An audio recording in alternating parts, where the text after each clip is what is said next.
941 miles, 5 national parks, tons of coffee, one hell of an adventure. This is Storytime with Chris.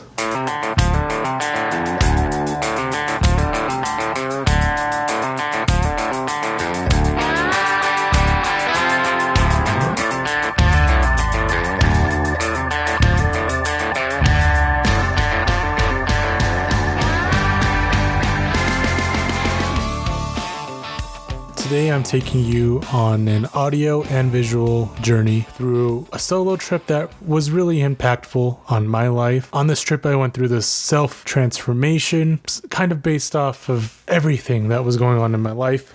And this came at a time when I really needed it, when I felt like I'd just been through one of the lowest points of my life. And so at the time, photography was really one of the most important things to me. It was a way to express myself. It was a way to sort of show what was going on in my head. And so this whole trip actually inspired so much of what I am doing now, actually, with this podcast. The name of the podcast was all originated on this trip. And so with that being said, photography was a huge reason for going on this trip. And I went into it thinking I was going to come out with this giant photo album online where I could sell all sorts of prints and framed photos, posters, just all sorts of things that I was planning on doing from this trip. And so because of that, I was planning on doing this whole podcast. Well, I didn't think about the podcast version of this until after the trip, but I was thinking about this whole story time with Chris sort of thing while I was on it. And so it all ties in with photography. And basically, this is just my long-winded way of saying that if you are listening to the podcast, audio-only version of this podcast, then I highly recommend you check out the visual version. It's on YouTube. You can still find me, Storytime with Chris. And I highly encourage you to do it, because the photos, while I am going to be telling the story that goes along with the photos and doing my best to do that without having to show you photos, I am going to be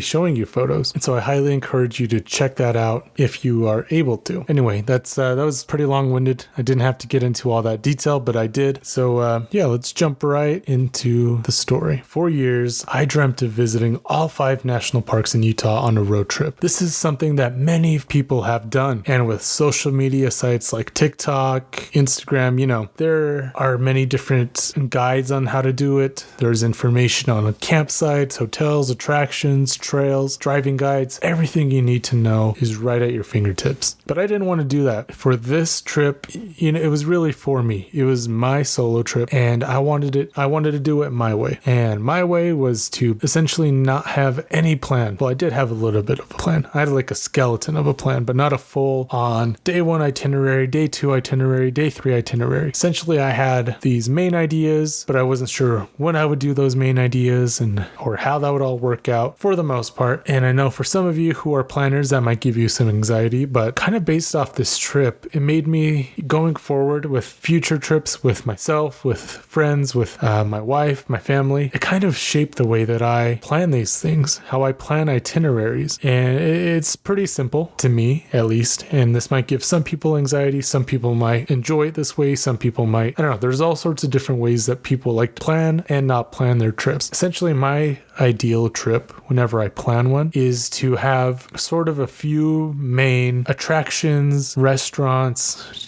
just a few main things that I definitely want to include on my itinerary. Those things will be planned. They'll be, pretty structured. They'll have a specific date that I can do them on. But besides that, I like to kind of go with the flow for the rest of the trip. For example, my wife and I, we went to Hawaii a few years ago, and we planned a few things in advance. We had a kayak scuba diving excursion planned. We had to book a certain date and time for that. We went and did the sunrise at Haleakala. What else did we have planned? And then there were a few, food spots that we were going to hit. Cheeseburger in Paradise. We really wanted to go horseback riding, but we didn't book that in time. But besides that, we kind of had days where it was kind of, we knew one day would be more of a leisure day. We'd hang out at the beach a little bit more on this day. One day would be more of an adventure day. We'll go drive drive around, find new restaurants, find a hike, whatever it is. And so that all kind of originated from this trip that I'm telling you about now, where essentially I had a few key things that I wanted to hit, but I didn't know when exactly I was going to do that. And,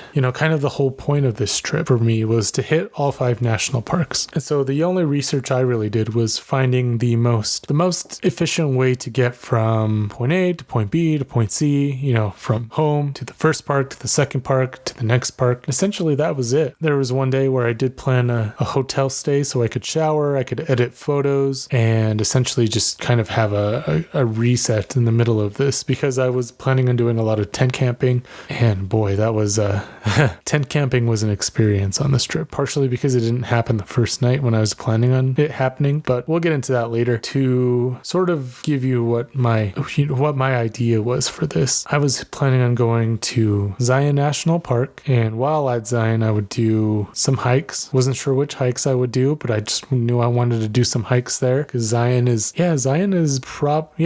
my favorite national park. There's some pretty good ones out there, some that I haven't been to yet that I'm sure I would enjoy even more than Zion, but Zion is it is the most beautiful national park in my opinion. It is crazy how much it's grown since I went on this trip. Nowadays, there's a whole reservation and permit system for hiking Angel's Landing. Park is crazy full. There are lines for the shuttles that go throughout the park. It's insane. And people love these national parks, and they're kind of loving them to death a little bit. I don't blame people for wanting to come see them. People do need to respect the national parks, and I'm going to be talking about that a little bit more later. But for now, I was basically just going to figure out something to do in Zion. I was going to camp. There's a little campsite I know right outside of Zion where I was going to be staying. Then the next morning I'd hit the road, go to Bryce Canyon, do that for about half the day, and then drive all the way out to Torrey, which is where Capitol Reef is by. And there I had my hotel booked, that was all set ahead of time. And then from there, drive to one of my favorite places on earth, which is Moab, Utah, where I could hit 2 national parks, Canyonlands and Arches. And then I would spend a day or 2 there and head home. So that's the synopsis of what my whole plan was. That was exactly what I wanted to do. And in each of those spots, I didn't have anything specific really that I was looking forward to, besides maybe a couple of restaurants and whatnot. So stop number 1, Zion National Park, to me is the jewel of Utah. This is the one thing that if you're going to come here for a day or 2, whether it's northern or southern Utah, this is the thing to do. Zion National Park. Magnificent views, beautiful hikes, and just there's a certain aura to this park. It gives off the most, I don't even know how to describe it, just the most, I don't even know if I want to say spiritual, but it's the most spiritual place to me. It's where I feel the most at peace, while at the same time having a sense of adventure. I don't know if that makes sense, and if coffee is your thing, there is a fantastic coffee house right outside of Zion National Park. Stop on in, get a coffee to go, and then you take that into the park, and from there, it's just, you could spend a few hours in there, you can spend days in there. There's nothing like Zion National Park, in my opinion. And that's where this adventure starts. River Rock Roasting Company. This coffee shop is located in Laverkin, Utah, which is just outside of Zion National Park. It's on the way there, and I knew that this was going to definitely be the number 1 stop before I went into Zion National Park. And if you've never been to this coffee house, first of all, it's always busy. At least every time that I've ever been there, it's always busy. It's always popping. I don't know if there are any other coffee shops in Laverkin. Honestly, there might be, there may not be. Maybe that's why this one is so busy, but their coffee has always hit the spot for me. I just usually do a drip coffee, but I know they have all sorts of, the other fancy coffees, and they even have food. I believe. I might have had food there once. Can't remember when or what I had, which I don't know if that's a good or bad thing, but I don't think I've ever had a bad experience at this coffee shop. And the thing about this place is that it sits right on this ledge overlooking the Virgin River. And it is a good place I imagine this is a place that's very popular at nighttime after a full day of hiking. You might want to come here to enjoy some food, have some baked goods, espresso, sandwiches. They have all sorts of things there. And I know I've hung out just out on the patio. I think you can even walk down. There's a little trail that leads to the river. I'm sure that's used for trail running and stuff like that. But man, it is the most perfect location for coffee shop, in my opinion. But on this day, I was getting my drip coffee and going. And on the drive in to Zion that day, it was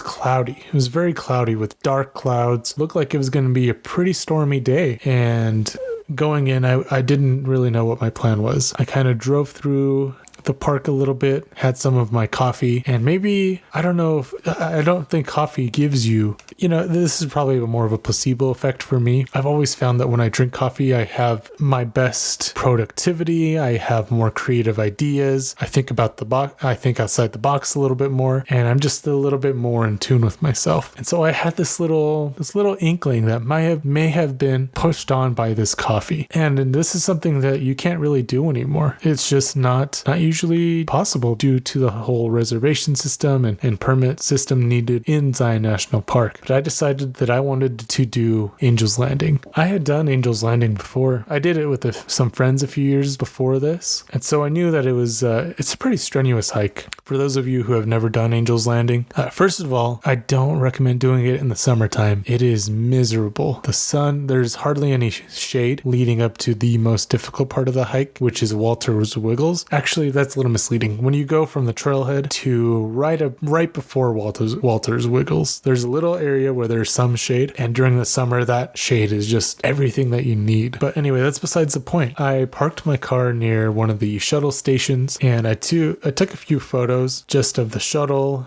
overlooking the park, and it's insane because now you go there and you have to wait hours for a shuttle if you don't get there right as the first one is leaving. The last time I went to Zion, I'm pretty sure I waited in line for a shuttle for 2 hours minimum. It's not a fast process. Those shuttles only carry so much people, and everyone's wanting to go do these hikes. And at the time, Angel's Landing you didn't need a permit to do it. But I was one of just a few people on this shuttle on that day. I don't know if it was because it was rainy or what, but I went to Angel's Landing and I was one of just a handful of people, if not the only person who was doing this hike. I look at these photos, and I'll get into the whole experience as we go here, but there really weren't many people on this hike, which is just unheard of. Besides the Narrows, this is probably the most popular hike in Zion National Park, and I basically had this whole trail for myself. And as I started the hike, it had been, drizzling a little bit, but it started to get sunny. It started to get, you could see the dark clouds rolling past, and all of a sudden there were blue skies, and it was looking like it was going to be a beautiful day.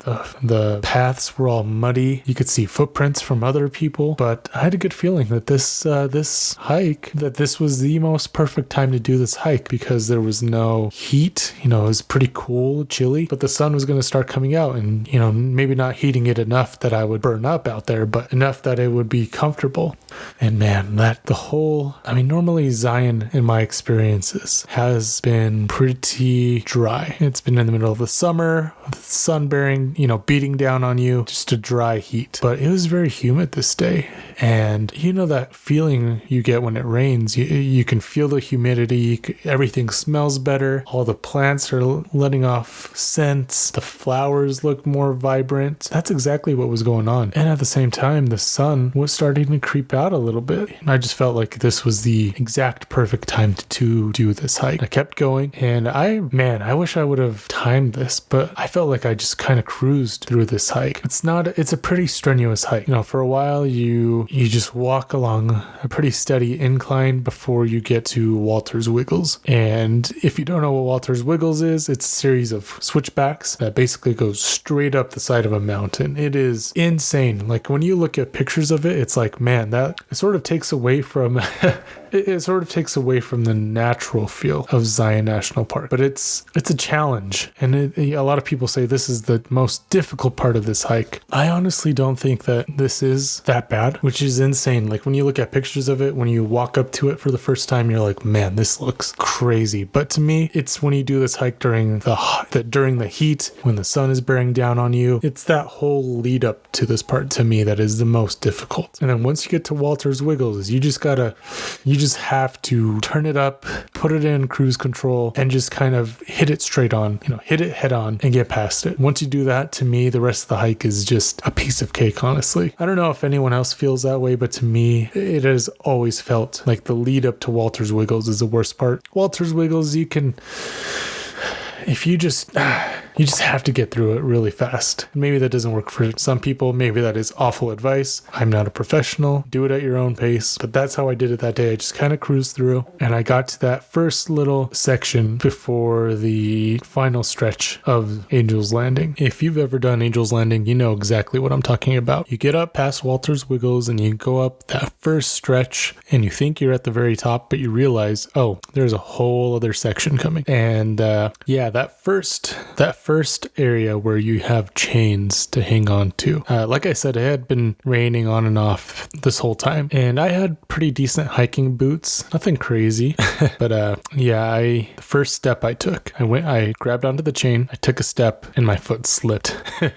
And there was really no one at this point, no one near me. In fact, I don't think there was anyone on their way up to Angel's Landing at this point. Everyone had gone down. And so I'm up there and I'm like, you know what? I am going to continue on. Honestly, maybe it's a dumb thing because I just slipped a little bit, and it's only going to get a little bit steeper and harder from here. But I didn't come here to not finish the Angel's Landing. So I kept on going up, and finally reached the top. And when you reach the top of Angel's Landing, it's different than really any other hike that I've ever done. You have such a good payoff with so many hikes where there's a waterfall or a lake or a peak. You can look out over all the land or all the other mountains around you. Angel's Landing just hits a little bit different. It's definitely one of my favorite hikes for sure. And I just went up there and looked around. I looked at either side of Angel's Landing. You can see the river flowing through the canyon. And I just kind of took it all in. And at that point, things got a little crazy. All that rain had cleared up for a moment, and it was back. It was back with a vengeance. Except it was no longer rain, it was hail. All of a sudden, I'm at the very top of Angel's Landing, and there's lightning storms all around me. Lightning, and then the wind picks up, and there's hail coming down. And at that point, I was like, you know what? I should get out of here before it gets even crazier, because at this point, it is already getting pretty crazy. So I started going down, didn't have any issues, and basically got hailed on the whole way back. But there was a moment at the very top of Angel's Landing where I took in and just took everything in. I felt at peace. Even when the lightning started and the hail, just a moment by myself where I could feel the sense of accomplishment from the hike. I can reflect on the beauty of what I was witnessing. And that was a really special moment for me, one that I'll never forget. And there was no one else around me. That's what was crazy. Maybe they all knew that the storm was coming, and I was the only one that was not informed. And that's why no one was doing this hike. That was it. I drove, got off the trail, got back on the bus, and headed up to where I was camping for the night. The craziness did not end there. I got to my campsite, and I want to say I purposely did this, but I don't remember. But I had to go back. There's a little general store right outside the campsite where you can buy firewood. And I think that's what I went back for. I went back, I set up my tent, had everything ready to go, had all my pillow, sleeping bag, all that in the tent. So I went and got wood, checked out the general store for a little bit, came back, and this is where things got pretty wild. So this campsite that I was at is at the very top of Zion. And I mean elevation wise, it is at one of the highest points. And all of a sudden, that lightning storm apparently had followed me into this camp. I'm sitting there, I'm about ready to start a fire when lightning just starts striking all around me. And I'm surrounded by trees at this point, trees everywhere. And my tent was, pretty close to trees, not crazy close, but I was like, this is getting crazy. And then hail started coming down again. And it was so bad, I didn't feel safe in my little one-man tent. So I grabbed my sleeping bag, grabbed my backpack, hopped into the into the back of my SUV, laid the seats down, and I was like, you know what? I'm just gonna hang out here until the storm passes over, and then in a few hours I'll go back out, have a fire, have dinner, and and then spend the night in the tent. So I rolled down my window just a little bit so I could, breathe in the car. I just laying there, just thinking about the day, and trying to plan out the next day, what time I was gonna wake up at, what I was gonna do, and then I slowly drifted off to sleep. The next morning I got up, and my car, I could not see out of my car because it was covered in snow. So I was like, okay, well, probably just a little, dusting of snow, whatever. Got out, and there's a few inches of snow all over. And I had never witnessed Zion with snow before. I'd only been there during the summer months or during just, time where there's not snow. But man, it was just absolutely beautiful. There were cacti with snow on them. The cliffs around Zion covered in snow. The stop sign. It was just really was breathtaking. And from there, day two, of this journey started. I don't think I ate breakfast at camp. I wanted to get going to the next destination, which was Bryce Canyon National Park. And because of the precipitation the night before, when I left the park, there was this really cool fog effect that was happening. All that precipitation was starting to condensate, turn into fog. This provided some cool photo opportunities. And like I said before, this whole trip, well, a big part of the trip was me focusing on creating this sort of photo series. And so the idea was there would be different transitions from the national parks to the roads in between the national parks and create this kind of natural flow in between photo albums. So there was this straight up,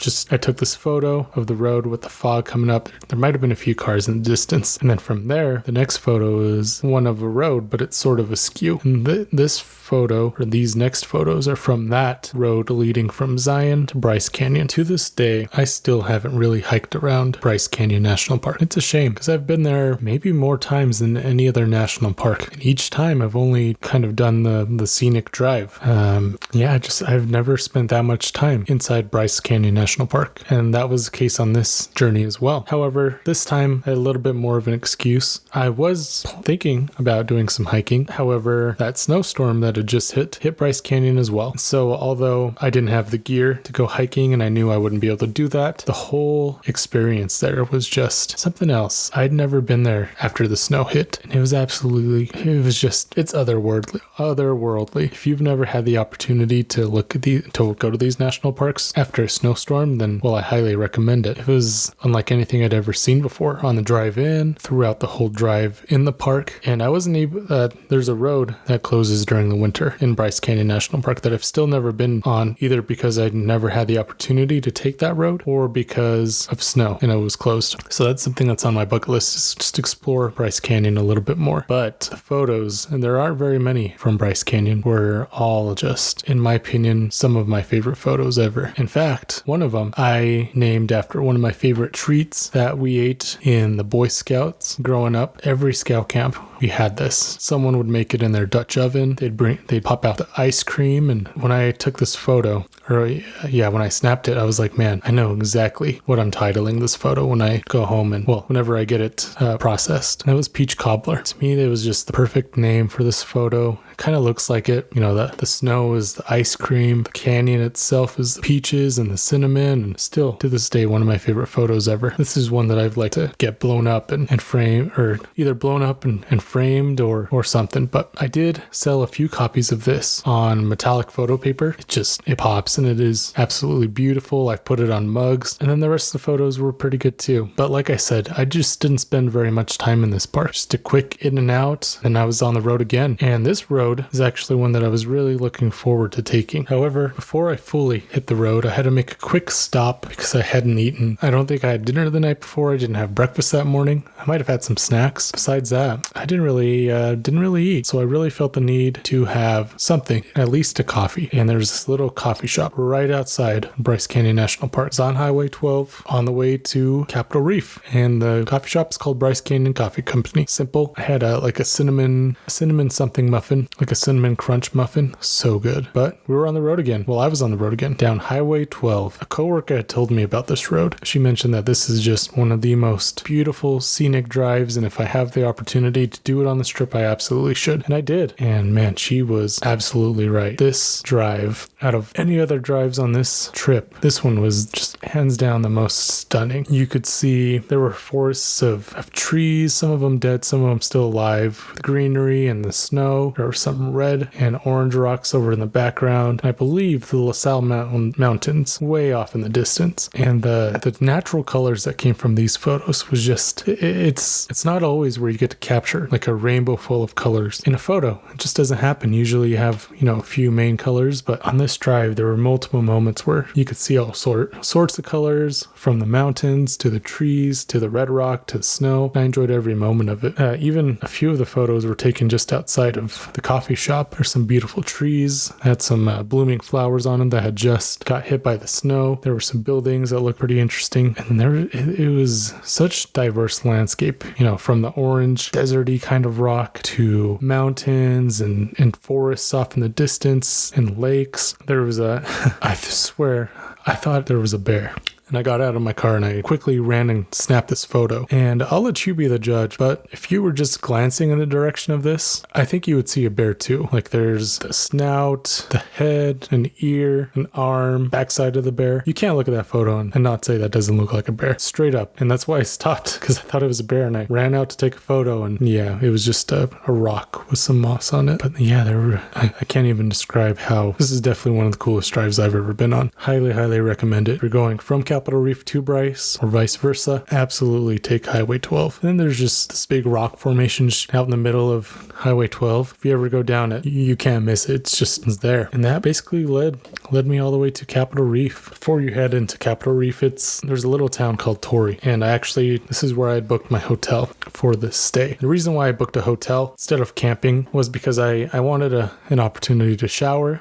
And this is where some people may not like the story, but I also wanted to connect to Wi-Fi. Maybe not connect to Wi-Fi, but I wanted to be able to charge up, edit some photos, and get started on this photo series. Like I was really, really excited for it, and I wanted to get it going as soon as I could. And that's exactly what I did. Except I didn't go. Well, I can't remember. I think I checked in. I must have checked into the hotel, and then immediately got back right onto the road into Capitol Reef. And Capitol Reef, man, it is definitely an underrated national park. It's probably one of the has the lowest visitation out of the national parks in Utah. But man, it is great. I've been there a few times since then. But on this trip, it had been stormy, so a lot of the trails were super muddy. And I ended up taking I had a 2005 Mazda Tribute, all-wheel drive. Car was starting to not be in the best condition, but I decided to take it on a few off-road trails. This is, as far as national parks goes, this is definitely one of the most four-wheel drive friendly national parks that I've ever been to. There are a lot of trails that you can take 4x4 or whatever you have, and that's what I decided to do. I did that for a while. I just picked a trail and started following it. Didn't really have a plan, didn't have a map or anything. As I kept going, I was entering this canyon and the mud was getting worse and worse. And I was like, oh boy, I might get stuck out here. And then it started raining. And I was like, this canyon kind of screams flash flood. I had seen kind of traces of that around this area. And so I decided as soon as it started raining to turn around and find something else to do. That's what I did. I just found a few trails, probably on all trails, and hiked around. And this hike that I did was really just a chill, relaxed kind of hike. And compared to Angel's Landing, didn't get your adrenaline pumping. Wasn't a difficult hike by any means. I remember it being maybe like a longer hike, but not a lot of elevation or anything like that. Lots of foliage around, and it was super chill. Again, not a lot of people. I think I saw maybe 5 people right at the end of the trail. That's it. And then there are a few old buildings there. There's like an old schoolhouse. And I was checking out those schoolhouses and some of those abandoned buildings. There was some sort of little creature. I'm blanking on what this little animal is called. It's a marmot. Yellow-bellied marmots. They are large ground squirrels, also known as rock chuck. They're very abundant in the fruta area. Fruta. Why does that word sound weird? They retreat to their burrow to hibernate as early as August. They're located under rocks and logs and barren hillsides and under buildings. So yeah, that one was cool. I think I saw the most wildlife, Capitol Reef, compared to all the other national parks. Or maybe I just didn't take very many photos of that. But there's a cool little bird and a deer. And then there are a few photos here from that kind of dark, moody photo series that I was doing where I just really wanted to capture darkness. And it kind of made it look like an alien landscape, almost like Mars. I thought that really fit that whole theme. But yeah, besides that, it was just a pretty chill day, pretty relaxing, and just a nice reset before the final stretch of the journey, which would lead me to one of my favorite places in the entire world, and that is Moab, Utah. When I woke up the next morning, I had a Venmo from a good friend of mine, Marilyn. She had sent me $10 with a note, "Happy birthday, buy yourself a little treat." And this was, such a sweet little thing to do, and I was very grateful for it. I immediately took that $10 and went to a little coffee shop, of course, which is a common theme during this trip. If you can't tell, I love coffee a lot, and I drank lots of it on this trip, not just at these coffee shops, but I brought my own as well. And I went to this little place. Unfortunately, it is permanently closed now. It's called Castle Rock Coffee. I had a little breakfast croissant sandwich, which I remember being phenomenal. And I bought myself a little mug. So although that place doesn't exist anymore, I still have a piece of it with me, which is pretty awesome. I'm not a big fan of the lid that came with it, but that's besides the point. It's still a really cool mug. If I remember, I'll put up a photo of it, but I didn't take any photos at the coffee shop or of the mug at the time. So yeah, that was just a nice little gesture, and I was really appreciative of it. So if you do go down to Capitol Reef now, let me make sure this place is still open. It's a little tiny shack. Yes, it's still open. Thank goodness. It's just a small little drive-up coffee shop. Oh, apparently they have places you can eat too. I've never eaten there. At least I don't remember eating there. It's called Dark Sky Coffee. My wife and I actually stopped there a few years ago when we went down to Capitol Reef. It's a little shop ran by I think they're married. A couple who are married, they decided to pack up all their things, move down to Torrey and open a coffee shop. And we went down there a few years ago, like 21, 22, I think. I don't remember exactly when we went. And so the fact that they're still there, survived COVID and all that is awesome, and you should definitely go check them out. But that's besides the point. I would have directed you to Castle Rock, but unfortunately they're no longer there. And that's how this day started. I began the trek to Moab, Utah, and what this day had in store for me was pretty awesome. And I don't know if it was, I've never looked at my birthday as something super crazy special. Like, yeah, I'm really grateful to have been born and be alive, but I've always seen it as just kind of another day. But there was a special feeling to this day, and it kind of kept growing throughout my time in Moab. And I was really happy I got to spend it. Even though I was alone, I felt happy and like I really was in my element throughout this whole day. And so essentially I drove from Capitol Reef, or from Torrey, to Moab. And once I got into Moab, I went straight to Canyonlands. And this was my first time really, I believe this was my first time in Canyonlands. So I was really just absorbing everything, taking it all in and making the most of it, taking as many photos as I could. And there are so many photos from this trip that I look back on, and they're not like crazy well known. I'm not a huge photographer, but to me, these were like my signature photos. These were the ones that I'm still the most proud of. And when you think of, if I were to become famous for photography, if you were to look at these photos, these are the ones that I feel define me as a photographer. One of the first ones was right at the entrance, or really close to the entrance to the park, overlooking all the canyons. I believe it was really close to Schaefer Road, which I had the opportunity to do a few years ago, but that's besides the point. Again, this is one of those photos where you really have almost a rainbow of colors. You have the green from this little shrub bush thing that I shot through. You have the orange and the red of the canyon, which kind of looks a little bit purplish. And then you have the blue and the white of the LaSalle Mountains in the background, and really just a beautiful Canyonlands is awesome. I'm surprised it doesn't get as busy as Arches. I mean, it really is so good. There's so much to do in Moab, but man, Canyonlands it's kind of like the Grand Canyon of Utah. I've never been to the Grand Canyon, but I imagine it's similar to this. Yeah, I just took lots and lots of photos. Then I finally did this hike. I believe it's called Landscape Arch. No. It's not called Landscape Arch. It's called the Mesa Arch. And on this trail, I took a few photos along the path of it. And then when I got to the arch, I took a few kind of the surrounding landscape and area. Stuff you do. You just point, it's a landscape. And in places like Canyonlands, you just point your camera anywhere and you can pretty much get a good picture. It doesn't take much to be a great photographer, but it was really cool. You could see the rain coming down in some areas around the park. And it's funny because usually, at least where I've lived in Utah, when you have rainstorms, like you can see rain coming down in certain areas, right? But usually you're right around the same level of it. So when you're above it, you can see like the rain spots in different zones and regions. It's pretty cool. And of course, I had to take a few that I edited for I don't even know what I called the photo series. It was like the Fallout or post-apocalypse series, something like that, which it actually worked for so many of these photos. I just had a preset and set it for all of them. And it was it's one of those things where it's more of an artistic kind of thing. I'm not really doing it to make it look the best. I just wanted it to look a certain way. That's what I did. I made them all look like they were straight from a zombie movie. And I really enjoyed that. Kind of switched it up because a lot of the times, the national parks are just gorgeous. So shining them in a different kind of light, in a demented kind of light, was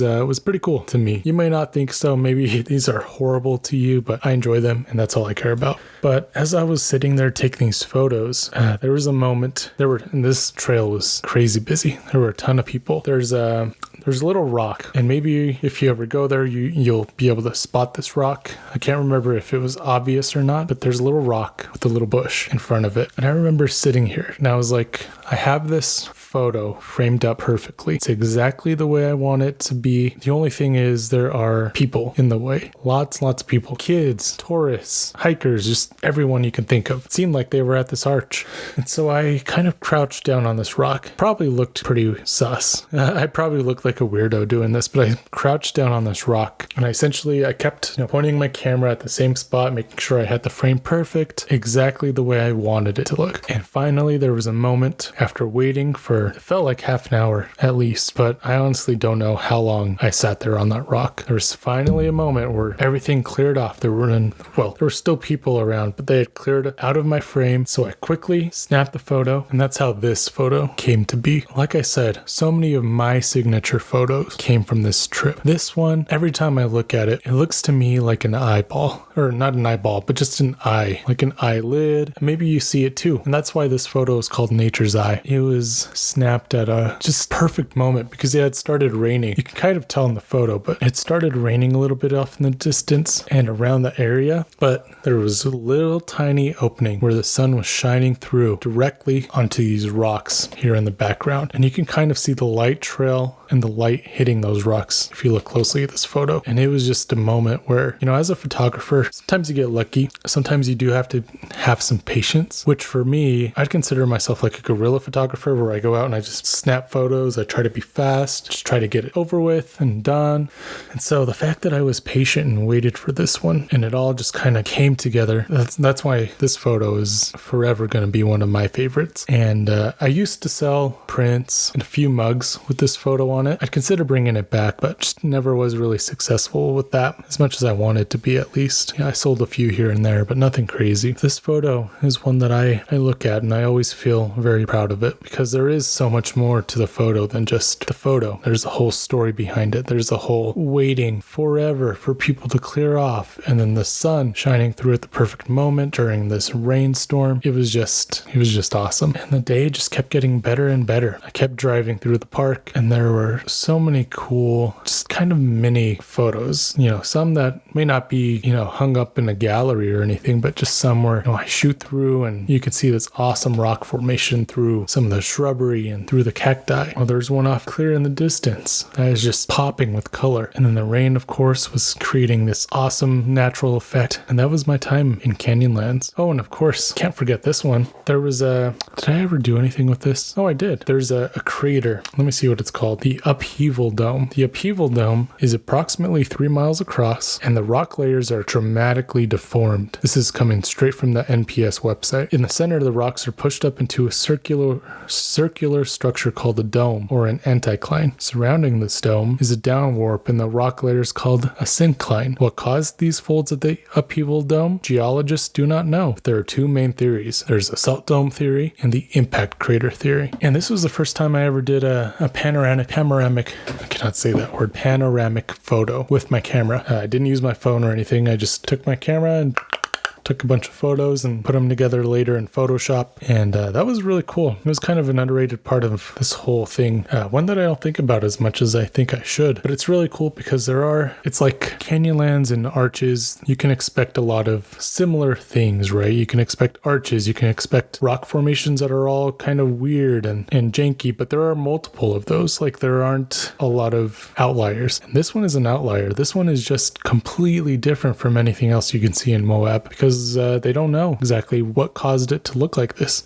It almost looks like a volcano, but there's a meteor strike theory, which I think is the coolest, and that's what I'm going to go with. I believe it was a meteor. And it's just very different from everything else because the rock is all chaotic. It's like the most chaotic part of this national park. And on my way back to the car, there were some crows, and I snapped a few photos, and I always want to pull these out around Halloween time. To me, it's just like spooky, it's crows, it's dark, perfect vibe for that. But that's basically it. From there, I got out of Canyonlands and headed straight to Arches National Park. My first experience at Arches National Park was something that I don't think is even possible anymore. I really don't know. So I went to Arches, let's see, according to my calendar, I went up on a Tuesday to Arches National Park. It was a Tuesday, it was later in the day. And when I got there was nobody at the gate. I just drove right in. There was no wait. Like literally, it was just me on the road. And as I started driving through the park, there really weren't very many people at all. I saw a car here and there, but I was really, I didn't really have a destination in mind when I got into the park. And if you've never been to Arches, I mean, it's more than just arches. I didn't know what to expect. I thought there were just a bunch of arches everywhere. But no, there are so many rock formations, and just it's very unique. And you don't see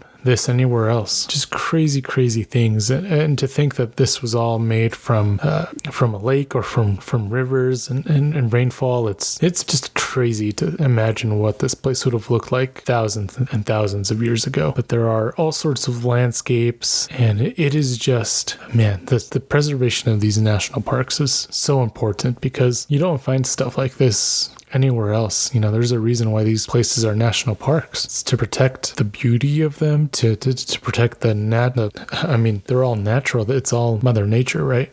Probably the busiest part of this whole entire park was Delicate Arch, which, of course, if you don't know, Delicate Arch is what's on the license plate for some Utahns, and it's definitely, if I had to guess, this is probably the most popular hike in Arches National Park. And I was down at the parking lot of it, so I shot a few pictures up. I wasn't really planning on doing this hike. I didn't really want to, especially after seeing all the people that were there. I decided to, snap a few photos from down here and call it a day. And I ended up editing the photos later to actually combined some nighttime photos that I took on this trip with this one. It's pretty cool because you can kind of tell that it's Delicate Arch. You can tell there's an arch. You may or may not be able to tell that it's delicate, but you can see the people, the arch, the surrounding area silhouetted against a starry night sky. And I was really proud of that. I was experimenting with composite work a little bit. But anyway, I kept on going, and I decided to stop. Well, actually, no. I took a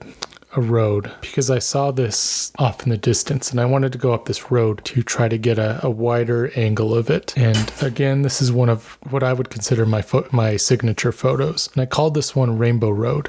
Now, if it doesn't make sense to you, then it doesn't make sense, but to me, it's because you have the yellow, you have the orange, the red, the green, the purplish indigo, and the blue, and I thought it was just an appropriate name. And there were literally no other cars, from this point on, really. I don't think I saw any other cars until I got to my next destination. And it was so chill that I could just sit there in the middle of the road and capture photos like this. And I kept going. Sun was starting to set, and I got to the Devil's Garden. Now this hike, I really enjoy this hike because it's not a hard one. It's more of a walk, but you see so much along the way, from arches to hoodoos and all sorts of things. There were some beautiful flowers along the trail. And at one point, as I was going along, some experimental edits here, just a nice silhouette shot, but there was a point where I turned around and I captured this photo. And at this point, maybe it was because it was my birthday or who knows what, but as I was walking along this trail, the park had this sort of aura to it. I felt really connected to the world around me. It was almost like a spiritual experience. When you get the chills, but in a good way. It was kind of like that feeling this entire time. I felt at peace. There had recently been some things that happened that made me feel very not peaceful. So this was the first time in a while that I felt that again. And I turned around, and there were these two rock formations that lined up and that created this sort of hole just from my angle where you can look through and see the moon. And at this time, Hollywood Undead had just released a new album called 5 with the song Bad Moon, which inspired the name for this photo. Again, one of my signature photos. And this whole time I'm really feeling it, just feeling really good. Keep walking along, and kind of near where I ended up stopping was another long arch, which I captured and kind of did some weird edits with this one. I don't know why I chose to edit this way, but I think it still looks pretty cool. It's not as realistic, but it's cool looking to me. And at one point, this little rabbit came out, and it was just me and the rabbit on this trail. And I took a few moments, and I just kind of sat down. And I wasn't planning on interacting with the rabbit or feeding it, and I was just kind of going to sit down and observe it, hang out with it, quote unquote. And it stuck around for a little bit, let me capture a few photos. But again, it was a moment where I really felt one with myself, with nature, with this rabbit. And a lot of those, I realized, looking back at this, that a lot of the times that I've felt this way have been in nature. When you're at the rawest of raw of this big floating rock that we're all on. And it's humbling. It's almost spiritual. And I don't practice any religions, but one thing that I do really believe in is the power of nature, of Mother Nature. I believe that it's a force in itself, and it has provided us with everything that we need to live and for humans to adapt. And I mean, it's just insane to think about what everything looked like thousands of years ago before we had technology, cars, buildings. Everything was made from trees or stone, or people adapted different ways of creating habitats and creating ways to gather food and drink water and all of that. And I mean, if I wasn't already in love with nature, this definitely did it for me. Spending time with this rabbit, watching it hop along, some more, I think I was going for the demented edits on some of these photos. This one I called Spider-Man, mostly because, the rock isn't red, it's more orange, and then there's the blue sky behind it, but it just made me think of Spider-Man, so that's why I called it that. Again, the bunny, not bunny, but rabbit, you know what I mean, you know what I'm talking about. Of course, I had to make the bunny look a little demented. And the sun was setting on this adventure. Oh, and one more delicate arch edit. And that was basically it. That night, I went out and camped, kind of up by Canyonlands. It was like just a campsite up there that I found. But there was something really special about this trip. It sort of awakened something in me that I think I always had, but I maybe didn't even realize until this trip. And that was this connection to nature, this appreciation for the world around us, because it truly is special. And I believe that we need to do everything we can to protect it. Not only that, but I was more in love with photography than ever. And I really wanted to capture not just photos, not just like, oh, look at this rock, or look at this landscape, or this arch, or this animal. It was more of, I want to take photos of these beautiful things and showcase them in a way that is both inspiring but also humble. And I think I did that. And then of course I had to do the post-apocalyptic edits as well to balance it out. And this trip, I learned so many things. For example, when I got into arches, I forgot to mention this earlier. I got like halfway into the park and my check engine light came on, and I realized that I was going to be pretty stuck if I wasn't able to, if something really was wrong with my engine. Didn't have any cell service up there, and so that opened my eyes too. I realized I kind of have to have some basic car knowledge in case something does happen to my car while I'm out in the middle of nowhere and don't have anyone I can rely on besides myself. So there was that. There was one point, I don't remember, I think this was either by Zion or in Moab. There was a trail that I was trying to go on with my tribute, and it was muddy, it was rainy, and I was trying to go up it with my SUV, and I was getting stuck. I was trying to go up and I would slide down. It was just really bad. So it also made me want to get a better car for off-roading and being out on dirt roads and muddy roads and things like that. And so now at this point I do have a Tacoma, and it is much better. It has handled everything I've thrown at it so far. Still stock. Eventually I want to do a few things to make it even more off-road ready. But yeah, I learned that. I learned how much I really, really loved coffee and going to local coffee houses to support them. And yeah, that's it. I think that's everything I wanted to talk about from this trip. And it's a little bit of a photographic journey. I hope you enjoyed it. This leads me to my recommendation for this episode. At the time I'm recording this, there have been many, many cuts to the National Park Service staff and in general. And I take a lot of issue with that. I truly believe our national parks are meant to be public. They are meant to be protected. They are meant to be kept, they should be kept wild and not touched, because they have not only ecosystems, but micro ecosystems as well. There are certain, if you've ever been to some of these national parks, there are certain spots where you cannot go off trail. I mean, you shouldn't go off trail anyway, but you absolutely can't, because you're damaging micro ecosystems and organisms that only grow in these specific parks. And it can cause long-term damage. It can affect everything. everything from the wildlife to the foliage to literally everything in the park. And park rangers and other national park staff help protect those things and educate people so that they're not disturbing nature, so they're not causing issues that'll end up causing long-term damage to these public lands. And not to mention that the National Park Service is already severely underfunded. A lot of the people that are employed by them, they don't make a lot of money. They don't make very much money at all. And the truth is, to even get a job like that, because it is so underfunded, it's very competitive to get jobs in the national parks. And people go through years of schooling, volunteering, stewardship. They go through years and years of that, working on trails, sometimes with pay, sometimes without pay, to have a chance to get a dream job as a park ranger or something along those lines, where they don't get paid that much anyway. A lot of the times there's not a lot of housing nearby. They have to live near the national parks in little shacks, essentially. If you've ever been to a national park, imagine their bathrooms. Now imagine their bathrooms slightly upgraded to be a house. A lot of park staff live in those houses. It's not a glamorous job. And everyone that I've ever met that works for the National Park Service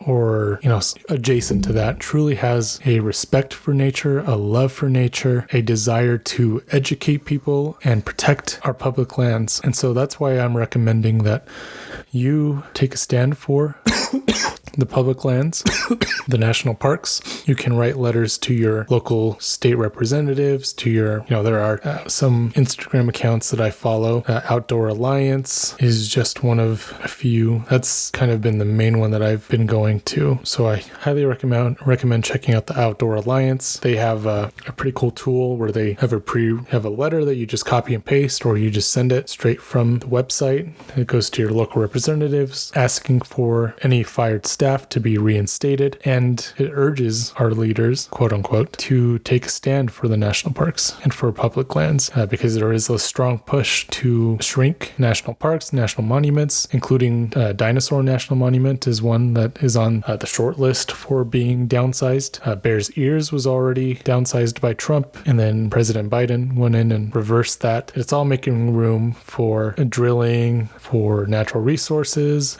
deforestation. There are all sorts of things that can happen if we allow our public lands to be taken, and not for the good. With all the tariffs and things being put on foreign countries, there is apparently some sort of plan or desire to make America dependent on itself, or I guess independent. And I've seen talks of cutting down our trees, because why do we need to cut down Canada's trees? And we have our own here, and that's just going to take away from what we have here. Because you can say you can replant trees, and that's true, you can replant trees, but in order to have those trees that you use for lumber, for really anything, it takes hundreds and hundreds of years to grow those trees, and there are alternatives that we can turn to besides that. So all of a sudden it starts turning into, it's almost like a real life the Lorax situation, where all the trees are taken out to create all this housing and development and things like that, where eventually we're going to run out of resources, and all our public lands, all the beauty, all the nature, all the animals, ecosystems will be destroyed. So that's why I recommend you stand up for the public lands. To me, this is not even a political issue. This is a humanities issue. This is an earth issue, quite frankly, because the majority of, whether you're on the left or the right, the majority of people believe that the national parks and public lands are beneficial to the general public, to the United States. And so when when both parties agree on something, that is something to fight for. I mean, there are other things to fight for, sure, but it's something that we can all unite on and try to protect to the best of our abilities. And so that's why I urge you to do that. We're cutting a severely underfunded national entity with underpaid employees who work for years and years without pay just to have a shot at like a pretty much a minimum wage job. And we're cutting that. And those people help protect the lands. They educate not just kids, they educate adults as well. They provide tours. They make it so they're not they clean up the trash all around the parks. They clean the bathrooms. And if you've ever been to a national park where the bathroom is overflowing or there are disgusting areas, it's probably because they're understaffed already. So take that into mind. Take that into into account the next time you go to a national park. And if, while we are waiting for people to be reinstated, if you are going to the national parks, respect the land, respect what we have. Because when it's gone, if it ever gets to that point, then I think things are just going to go downhill from there. And those post-apocalyptic photos that I took will become real. And I don't think anyone wants that. I especially don't. I want to maintain the beauty that we have, the animals, everything. I want to protect, and I urge you to do the same. Clean up your trash after yourself. Don't go off trail. If you see someone doing something wrong, let them know that. Don't. Bugs me when people carve things into rocks and trees. And that was something that our ancestors did because they didn't have paper. They had rocks, they had sticks. They didn't have a lot to write their history on. We do. We have computers. We have all sorts of things that we can use instead of rocks and trees. And so do not carve your name into things. Do not carve things unless it's at your house. If it's out in nature, definitely not. But protect and respect the world around us, because if we don't, it'll be gone before we know it. And I truly, truly, truly believe that. So on that note, thank you for listening. And I hope that we can protect our world, starting here in the United States. Thank you for listening. This has been Storytime with Chris.